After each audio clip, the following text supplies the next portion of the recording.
ariko uno munsi mu nkundire na mwebwe ndongozi muri ngaha namwe ndabashimire kuko indongozi ziba zifise ivyo zijejwe kandi n'umunsi novuga uhereza indwi aho muraba mu mirimo mujejwe uko ibikorwa biriko biragenda canke uko ibikorwa vy'indwi vyagenze ariko mwarashimiye ubutumire indongozi z'intara zabahaye kugira ngo dusangire nk'uko babivuze ivyo twakuye mu bene gihugu twayaze ariko kandi duce turabira hamwe nka mwebwe musanzwe murongoye ubuzi butandukanye umuti twotora kugira ngo ubuzima bw'abene gihugu ubuzima bwabo turongoye bukomeze kuba ubuzima bwiza nk'uko indongozi z'igihugu zivyifuza.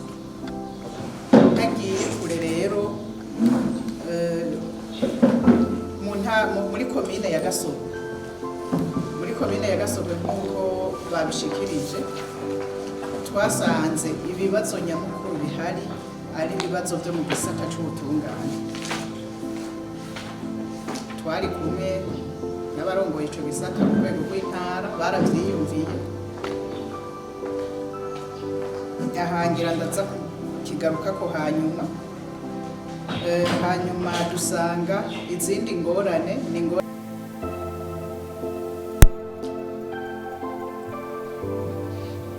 dusanga hariyo n'ingorane zijanye hamwe no kutemera uburongozi bwo ku mitumba. Novuga ko ari iyo mice itatu y'ibibazo twasanze muri komine ya Gasogwe. Rero nk'abatowe n'abene gihugu turi kumwe n'abarongoye intara, turi kumwe n'abaserukiye igisata c'ubutungane, twaratanze impanuro twibaza ko hazogira ico zihindura. Muri komine Muyinga zone Cumba twagendeye novuga ko twasanze hameze neza. Ivyo rero bigaca bisaba ko indongozi zaho dukomeza kuziha intege kuko ingorane mbere nibaza ko cari kibazo kimwe naco cari c'ubutungane mugabo cari kimwe ariko haca haza ibibazo vyinshi biraba mwene gihugu yagiye gukora ibintu bitajanye n'amategeko mu kuza asaba udufaranga abantu agaca abashirirako inyungu nini abandi akabagurira udutongo ku dufaranga dukeyi mu nyuma bamaze kubona ko bazimbwe bagiye kumubwira bati urubuguzi turabwanse biranga ariko navyo vyaca biza mu gisata c'ubutungane nyene kuko uwo muntu sinzi nguva afise ari wazuruma abantu agaca ahindukira akaba ari waza gutera ubwoba aca mu butungane ndetse no kuba opeji ko babivuze gutaburiza ngo amakonvokasyo ku buryo twumvise uwo muntu ashobora gutera umudurumbanya ari umuntu naho twarasavye ko inzego zibijejwe zobikurikirana kugira ntihagire uburenganywa ariko kandi umuntu umwe ntabe intandaro novuga y'umutekano muke muri iyo zone ya Cumba. Uno munsi rero natanguye nshima ko indongozi z'intara zashatse ko duca turabira hamwe mu bisata vyose naho turabe tuyage mbega nk'indongozi twofasha iki ko tuzi ko ikintu ca mbere nyene icubahiro umukuru w'igihugu cacu ndetse n'izindi ndongozi bafadikanije kurongora igihugu adasiba gushikiriza ari uko mwene gihugu wese yokunda igihugu cacu tukakibona nk'umuvyeyi. Ndazi ko atari bishasha ndiko ndavuga hano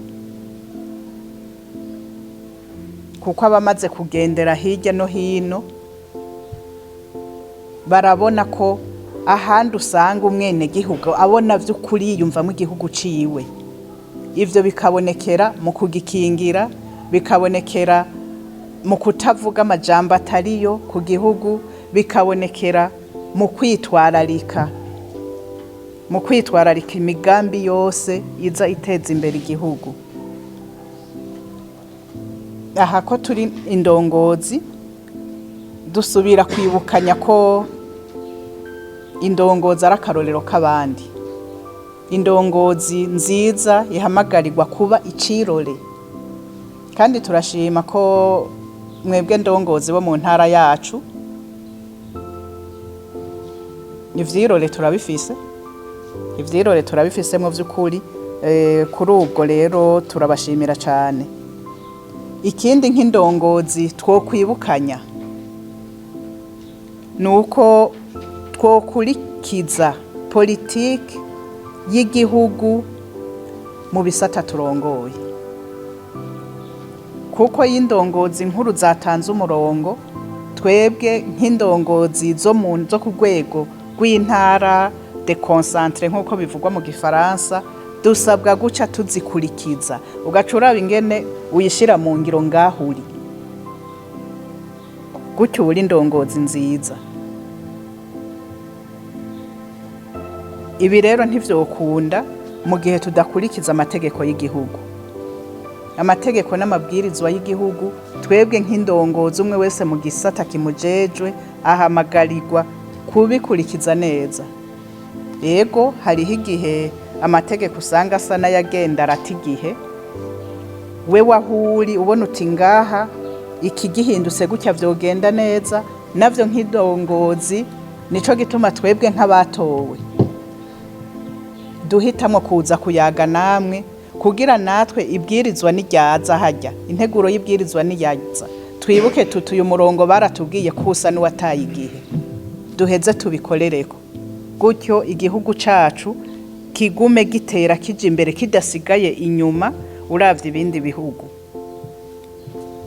Ikindi nuko indongozi nze ndongerako nziza, kuko hariho indongozi atari nziza, nuko zihamagarirwa kudaha ikibanza inkozi z'ikibi. Ibi ndabivuga kuko muri iyi ndwi tumaze ngaha twarumvise ko hari ikintu gishobora guhungabanya umutekano, cane cane umutekano w'ugwaruka rwacu, mu gihe tutobihagurukira twese mu butandukane bwacu. Ico gihuha cateye mu mashuri c'uko abana b'abakobwa ngo batega udushinge ku mabere, abahungu bagatega udushinge mu mukondo. Tugihagurukire tugituze, kuko nejo narumvise ko hari ishuri muri Gasogwe abana bataye bariruka, kandi baca baheba amashuri. Nyakubahwa mujejwe indero, ba nyakubahwa mujejwe intwaro, ba nyakubahwa mwese mu vyo mujejwe harimwo kubungabunga amahoro n'umutekano, ivyo bibandanije vyoba isoko y'umutekano muke, cane cane ko biriko biraba ugwaruka rutaye amashuri ntaco twoba turiko turakora. Tubasabe rero mushira inguvu hamwe kugira ico gihuha kihave. Turashima, twarabonye musitanteri wa Muyinga, twarabonye ko yasohoye itangazo. Dusabe ko novuga mu buzi bwose, kuko abo bana nabi wacu bo kumva ko ico kintu ari gihuha, kuko vyarigeze kuba bavuga ko batera udushinga abantu mu ntege, navyo kwari ukugira batuma abantu bahunga. Vyarigeze kuba ko bakurana, bavyita ngo gukurana amenyo. Ivyo vyose vyari bihuha. Turabe rero ko ivyo bihuha biza bishobora kudusubiza inyuma, tubihagarike mwino ntara yacu nziza ya Muyinga. Ikindi nk'indongozi niyumviriye ko twogarukako, nuko mwo kwitwararika ivyo gukingira itunga rusangi. Numvise ikintu cankoze ku mutima mu vyo buramatari yavuze ko ndaza kubigarukako, kumva ko hariho amatransformateur ariko arapfa kandi muri irya nama twagiriye igasogwe muganga arongoye ibitaro byo mu Gashoho yaratakambye aratubwira ati tumaze igihe ibitaro bitagira amatara kubera transfo yapfuye turabasavye mudushikira imbere.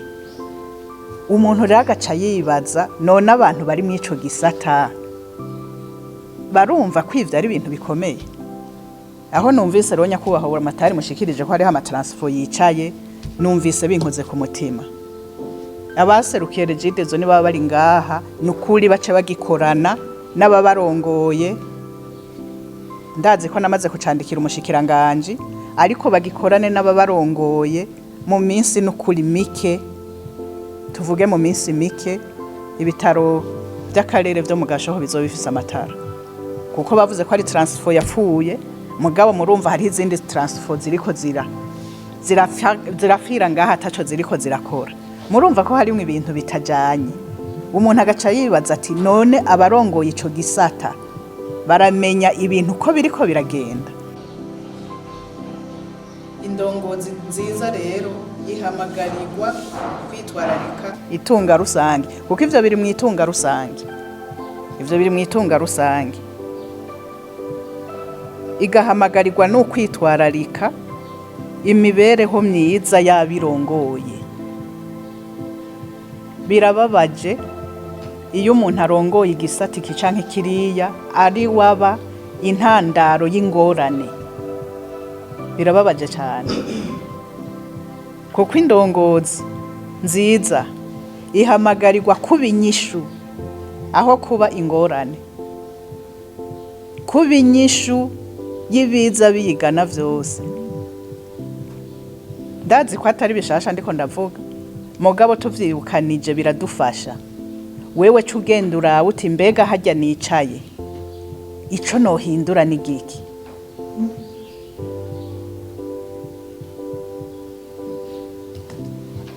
Ico nohindura n'igiki kugira ibintu bigende neza.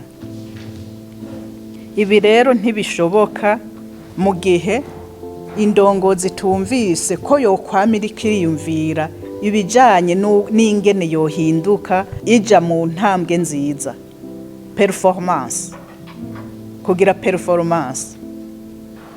Ivyo biva muri aya manama tugira tugahanahana ivyiyumviro, turahamagarirwa kuza turaraba ibiba hirya no hino kugira bitwigishe, bikava nuko dushaka kutaguma ngaha turi, ahubwo twame dushaka gutera intambwe tuja imbere, kuko birashoboka. Twame dushaka gutera intambwe tuja imbere. Ikindi nk'indongozi, yego mwavuze ko haje userukira umugambwe uri ku butegetsi. Iyo haza n'abaserukira iyindi migambwe byari kuba vyiza no ko ngira ngo batarimwe mu batumigwa, ariko iki ndakivuze kugira twibutse ko ibi nariko ndavuga biraba indongozi, bisaba yuko atandongozi ivangura. Turi ku kazi turabe performance y'akazi, ibidutandukanya dushira iruhande.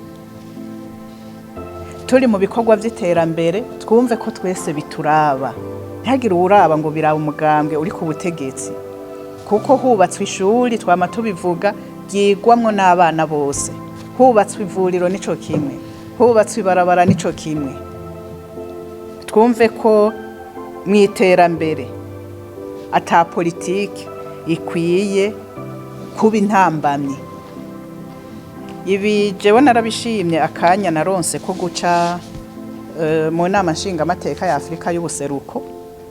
Vyari bikira ibihugu 5, ariko vyarantangaza iyo turiko duhanahana ivyiyumviro muri ibi vya politike, barerekana ko batavuga rumwe. Ndavuga bo mw'ibi bihugu vy'aka karere, ariko hageze ko hazamwe inyungu z'igihugu warayoberwa ko ari babandi bose baca bavugira igihugu. Ariko ugasanga i Burundi hariho uwagiye aserukira igihugu, mugabo hageze inyungu z'igihugu akaba ari wazisambura.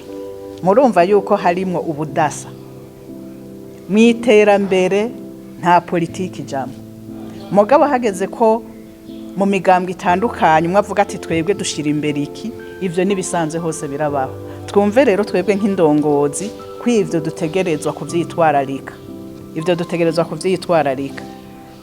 nabivuze ivyo ndiko ndavuga n'ibintu musanzwe muzi gutyo simvuga vyinshi kuko twebwe nk'abo mwatoye burya iyo tuje kuba ari ukugira ahubwo twumve mbega mwodutuma iki twokwigiza imbere mbega mwoduterera iki ejo nitwashika mu nama nshingamateka hakaza abo muri executive tuzobashikiriza iki aha rero ndangize mvuga nti indongozi mu gihe yokurikiza ibi bintu bitatu ikabikurikiza neza ntacobuza ko ibindongozi nziza gukunda abo turongoye mu butandukane bwa ico ni cyane kubera iki kuko indongozi n'umuvyeyi nta muvyeyi yanka abana yibarutse burya nabo turongoye n'abacu kubakunda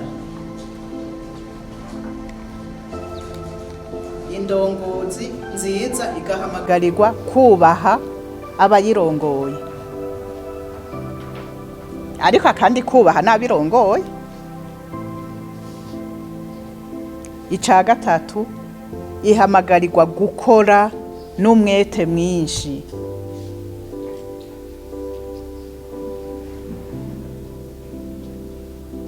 gukundana canke gukunda aburongoye kubahana bija mu ntuze zose kubaha bakusumba n'ukubaha burongoye gukora n'umwete kuko indongozi idakora idafise umwete vyogorana ko ibindongozi nziza vyogorana nyene cubahira umukuru w'igihugu arashukunda kubigarukako vyogorana kandi twese turabibona